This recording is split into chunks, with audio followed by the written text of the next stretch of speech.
Last week, after Rosh Hashanah, as I was sifting through yet another box of stuff that has somehow followed me throughout my entire life, I found my fake ID from 1983.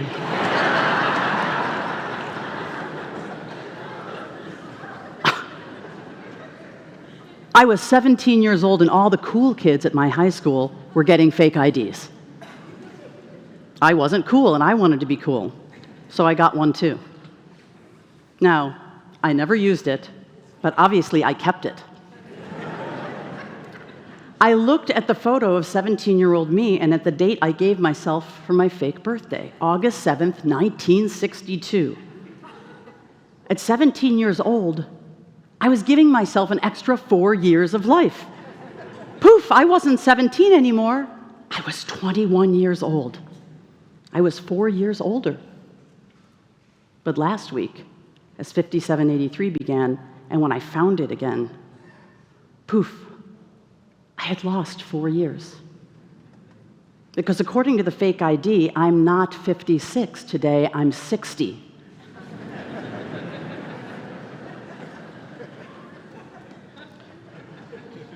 Do you remember the days when you always wanted to be the next age because it seemed better? When you were almost 10 and you told everybody you were 9 3/4? When did that change, that childhood obsession we all had with getting older? Older was definitely better. Now older is just older. But I also believe that older is wiser. And it's also differently better. At this point in my life, I would not give up those 4 years. Would you? I really want them, and I need them, and I can't afford to lose them. Somewhere along the way, each of us confronts how short life truly is. And we wake up to the reality that what Ram Dass wrote is very, very true. We're all just walking each other home. Yom Kippur opens the door to our mortality, as if we have not thought about death all year long, and especially during these last 2.5 years, it holds our gaze right here, right now, for 25 hours. We don't eat or drink. Some of us who procrastinate on their sermon haven't slept all night.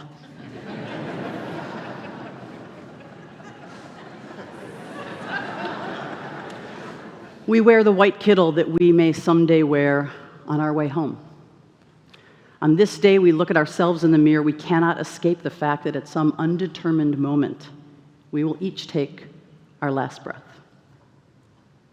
This year, Cantor Addy chanted the Unatana Tokef prayer in English, and to me, it felt so intense to hear those words alongside the Hebrew, thank you. But it also felt comforting because you sang it for us and to us. To be able to confront and to acknowledge death together is the power of sacred community. I want to acknowledge that what I'm talking about today is hopefully the end of a long life.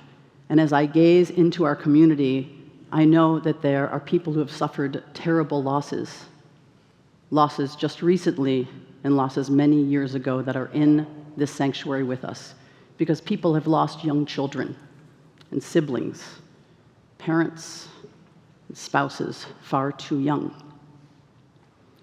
And the Unatana Tokef, when it speaks to us, is scary. When the cantor at my synagogue, when I was 9 3/4, would chant it, I would always try to go to the ladies' room. I would think to myself, is this why we're here? Is this why all the Jews come together to sing that scary song about death? I believe that one of the reasons the Unatana Tokef scares us is because of the way our society treats getting older and aging, death and dying. Although kibud lezikenim, or respecting our elders, is a deep Jewish value, if we look at the way we devalue life as people age, of course it's scary to confront that ourselves. Nursing homes and assisted living facilities are places where people age invisibly, tucked away, far from us. Maybe we think if we can't see other people aging, maybe we won't age. If we don't face death and we don't talk about it with our families, maybe it won't happen to us. And of course, there is the reality of how difficult it is to die in our country, to have a death with dignity, because only 10 states and the District of Columbia allow people to make their own choices. Ecclesiastes wrote, "For everything there's a season, a time for every purpose under heaven, a time to be born, to die, to reap, to sow, to gather, to throw." But the poet Yehuda Amichai reminds us that Ecclesiastes was actually wrong, and that we don't have enough time for everything. In fact, we don't have enough time for most things. He wrote, "A man doesn't have time in his life to have time for everything. He doesn't have seasons enough to have a season for every purpose." Ecclesiastes, he wrote, was wrong about that. A man needs to love and to hate at the same moment, to laugh and to cry with the same eyes, with the same hands to throw stones and to gather them, to make love in war and war in love, and to hate and forgive and remember and forget, to arrange and confuse, to eat and to digest what history takes years and years to do. Between birth and death on our way to life everlasting, to a consciousness we do not yet know, but perhaps we might have experienced before we were born, is this tiny moment in here we call our whole life. We are on a solo and collective journey between two breaths, our first and our last. And really all we can do is to be present for this momentary gift of life. Seek out the goodness in ourselves and in others.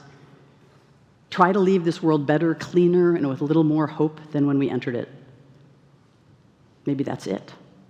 The Unatana Tochev teaches that there are 3 things that we actually have control over that allow us to choose life while we're still here on earth. Tefillah, tzedakah, and tshuva. We sang it together. It's a simple yet powerful blueprint for staying alive. Do good stuff, pray your heart out sometimes, and return to your own soul every year. And our beloved colleague of great memory, Rabbi Ellen Liu's preparation book for the holidays, it's called "This is Real and You Are Completely Unprepared." I recommend reading it any day of the year. He shares this. There's a story about Alfred Nobel, the inventor of dynamite. One day his older brother died and a newspaper got the story wrong and printed Alfred's obituary instead. Alfred Nobel opened the paper that morning and had the unusual experience of reading his obituary while he was still alive. Dr. Alfred Nobel, who became rich by finding ways to kill more people faster than ever before, died yesterday. The obituary began. Alfred threw down the paper. "That's not how I want to be remembered. That's not what's important to me," he said, and then right then and there, he decided to throw his entire fortune into rewarding people for bettering this world and bringing it closer to peace, otherwise known as... What an amazing opportunity. What if each of you, every single person in this room, young and old, at some point in the next few days, took some time, may sound weird, but to write your own obituary? If 5783 was your last year, what would it say about you? And what would you change about the life you have left to live once you've read your own obituary written by you? I'll be honest, I haven't done that yet. It's a little too scary for me, so I'm asking you to help me do it. But I have already planned my funeral. Now, I've been to a lot of them, so I think I know what I'm doing. So, do you want to hear my plans? Okay. Feel free to borrow some of it if you want. I'm wrapped in the first talit that I was given by my father from Jerusalem. Of course, Marcia Addy is there singing Hashki Venu and Heart of Mine. People are singing and dancing to my favorite music, a combination of the Stern Grove Festival and Hardly Strictly Bluegrass. My kids have baked hundreds of chocolate chip cookies with my future grandchildren, who have also already mastered their savta's recipe. Everyone there gets to drink as many egg creams as they want, Amazing comedians show up and do a set.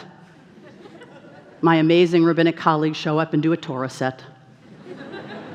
And people share memories of the love that we shared, the journeys, the travels, the trips, the hard times, the beauty, the times I really messed up and you forgave me. The magnificent reality that we were all alive at the same time. We got to be here together, and we made this place so much better. But wait, it's so weird to think, I'm not going to be here and you are. If funerals and shivas are there to actually comfort the mourners in Jerusalem, why can't we be alive at our own farewell to life celebration? Think about it. I'm going to pay my respects to somebody, but they're not there. Some of you, like me, are Curb Your Enthusiasm fans. It's a television show. You might have watched this past season 11's opening episode with Albert Brooks hosting his own live funeral. He sent out an invitation, and all of his friends came, and he watched his funeral live streamed into his bedroom that was playing out in his living room. Everybody was laughing. It was so funny, but it was so incredibly moving. Why wouldn't you want to be there to be able to say, I love you, and thank you, and goodbye? This past Sunday in the New York Times, writer Sarah Harrison wrote about her grandfather's end of life, which turned into what we Jews would call a week-long pre-Shiva before he chose the end of his days on his own terms. It also shed light on the great difficulty that most people have dying when they actually want to end their own life. She wrote, however perverse it may sound, that death party, as my sister and I came to call those 5 days, remains one of the most profound experiences of my life.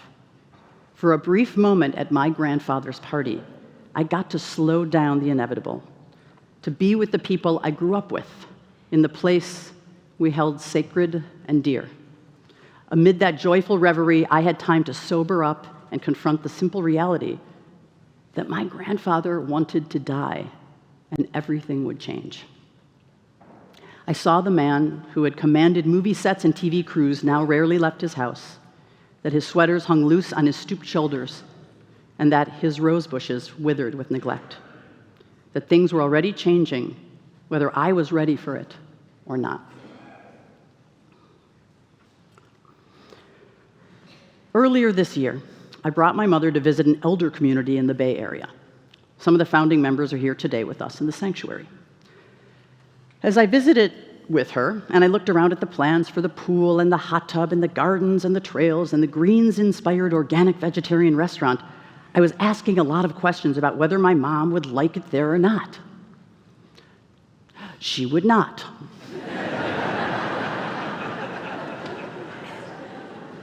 She was not interested because if you've seen my mother, she's not as old as me.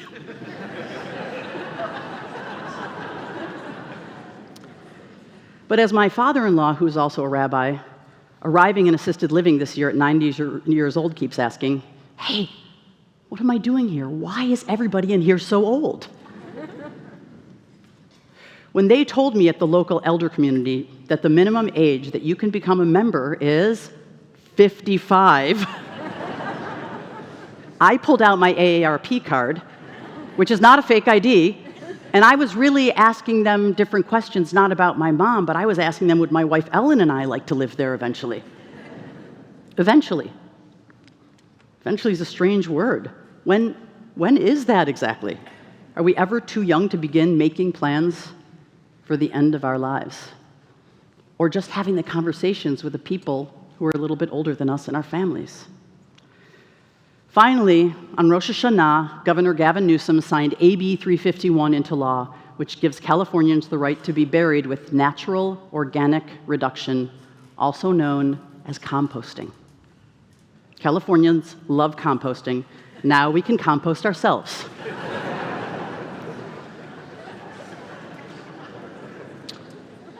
It's already legal in Washington State, Colorado, Oregon, and Vermont, and as of 2027, totally green burial will be available here in California too. And as some of you know, I work with the Reimagine End of Life Festival. Through the work of reimagining what the end of our life might be, I have been introduced to death doulas to the world of psychedelic therapy as a way to transform the fear of dying. And I'm a big proponent of a totally green burial. In fact, I met with the creator of the Mushroom Infinity suit last year, which is literally a suit made of natural material infused with mycelial spores, which serve to detoxify and reabsorb us into the earth when it's our time. Think about that. Think about all the things we put into the earth that are toxic when it's our time to go home. As we celebrated the birthday of the world 10 days ago on Rosh Hashanah, and today we reckon with return, I ask you, will you become a part of a generation of Jews who are returned to the earth as totally organic material, to allow the soil and trees and animals and the planet to regenerate? Rabbi Jonathan is working with some of you already to establish a section of our cemetery as a green cemetery, which is a great first step. But 60 million human beings die every single year in our world. 60 million. At a time when each decision we make in our own life has such tremendous impact and implications on the earth and on future generations, what if this generation of Jews became truly Shomrei Adamah, keepers and healers of the earth from our very first breath to our very last? Baruch atah b'vo'echa u'baruch atah b'tzeitecha. Blessed have you been in your arrivals when you began your book of life on the first day you took that breath. And blessed will you be in your farewells on the day, however far or near it is from this one, when you take that last breath. Along the way, have joy and awe, love, and take very seriously these holy life and death decisions, which can make each and every day that we're still breathing a blessing.